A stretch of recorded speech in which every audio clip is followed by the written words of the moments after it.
कुत्तों का दौर है, कल का वक्त हमारा भी आएगा। इसी साड़ी पे हुआ था। और इसमें से किनको उन्होंने कुत्ता बोला, इसका मतलब जिसने एफआईआर दर्ज कराया वो खुद को कुत्ता समझता है, या अपने पूरे समाज को कुत्ता समझता है, या अपने पूरे पार्टी को कुत्ता समझता है, पढ़ सकते हैं। लेकिन मुसलमान को आप कटुआ, मुल्ला, आतंकवादी, पाकिस्तानी, उग्रवादी बोलिए, कोई दिक्कत नहीं है। जो एफआईआर दर्ज करवाया ना, हम हकीकत कह सकते हैं कि रियली में वो कुत्ता है।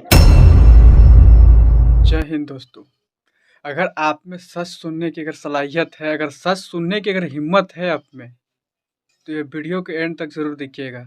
इस पर वीडियो में बंदे ने क्या कहा है, वो तो कोई न्यूज़ वाला के रिपोर्टर वाला का कोई भी तो अधिकारी वाला आदमी नहीं है, लेकिन जो है ये हम सबों के भलाई के लिए जो सच्चाई कहा है, उस सच्चाई के लिए सल्यूट है, उस भाई को सल्यूट है। क्या सच्चाई का, तो वीडियो को देखिए और समझिए, ठीक है। उसके बाद फिर बताएंगे हम आपको क्या सच्चाई है इस वीडियो। हम ही को कातिल कहेगी दुनिया, हमारा ही कत्लेआम होगा।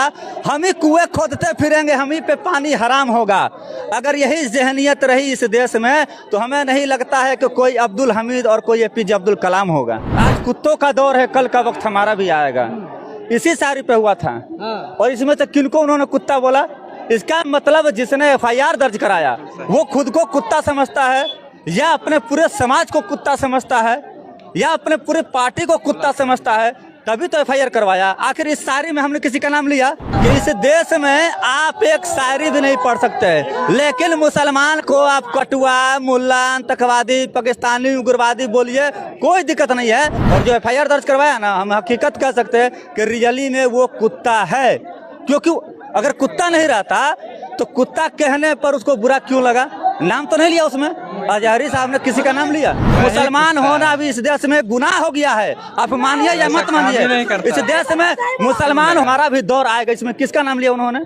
मीडिया में तो ये खबरें चली, मीडिया में, मीडिया कौन सी मीडिया की बात कर रहे हैं? वो मीडिया जो मोदी टीवी पे खबर, वो मीडिया की बात कर रहे हैं, वो मीडिया की बात कर रहे हैं जो मोदी जी के तलवा चाटने के लिए तैयार रहता है दिन रात, जो मोदी जी का जो गंदगी पड़ता है तुरंत चाटने के लिए तैयार, तो उस मीडिया की बात करते हैं। उस मीडिया की हर एक मुसलमानों की हर एक बात, मुसलमानों की हर एक बात जो है, अगर खूबसूरत बात भी रहेगी तो उसको कहता है भड़काऊ है।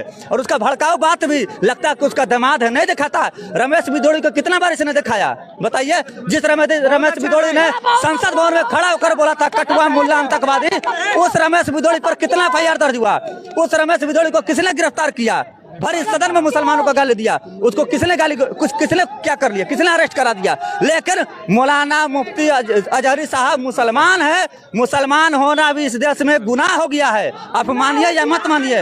इस देश में मुसलमान होना गुनाह हो गया है। मुसलमानों को खुलेआम गाली दो, मुसलमानों को खुलेआम कुछ भी बोलो, कुछ नहीं होगा। लेकिन वो टी राजा जो हैदराबाद का विधायक है, खुलेआम मुसलमानों को गाली देता है, खुलेआम मुसलमानों को गाली देता है, कटुआ, मुल्ला, आतंकवादी गाली देता है, उस पर एफआईआर दर्ज नहीं होता है। अभी बोल रहे ओवैसी, हम बोल रहे हैं ओवैसी पर भी आ रहे हैं। अकबरुद्दीन ओवैसी ने भी भड़काऊ भाषण दिया था। रुको मारेंगे भड़क से। अकबरुद्दीन ओवैसी ने भड़काऊ भाषण दिया था। अकबरुद्दीन ओवैसी जेल गया कि नहीं गया? गया जेल। लेकिन ये कब जेल गया? रमेश बिदोड़ी कब जल गया? राजा सिंह कब जल गया? जवाब दीजिएगा। बता रहे मीडिया में खबरें चली, मोहल्ला के भड़काऊ बोल, मोहल्ला के हेट स्पीच, मोहल्ला के बिगड़े बोल। हम बोलिए दिए अजहरी साहब का हर बयान भड़काऊ लगेगा। अगर मोहब्बत का पैगाम भी देंगे, शायरी भी देंगे, अगर हर शायरी भी अगर बोल देंगे तो वो भड़काऊ लगेगा। लेकिन रमेश बिदोड़ी कटुआ, मुल्ला, आतंकवादी बोला, वो खुश, वो उस पर ये लोग खुश थे कि नहीं। बिदोड़ी साहब तो बिल्कुल सही बोले थे, कटुआ, मुल्ला, आतंकवादी, तुम पाकिस्तान चले जाओ, तुमको भारत में रहने का अधिकार नहीं है। बिदोड़ी के बाप का भारत नहीं है, बिदोड़ी के बाप का हिंदुस्तान नहीं है, बिदोड़ी के बाप दादा उतना खून नहीं बहाएंगे जितना हमारा खून बहा इस देश की आज़ादी में। रमेश बिदोड़ी का औकात नहीं है कि हम लोग को भारत से हटा करके कहीं और भेजने का काम। वह शख्स को कोई गिरा ही नहीं सकता जो ठोकरों से चलना सीखा हो।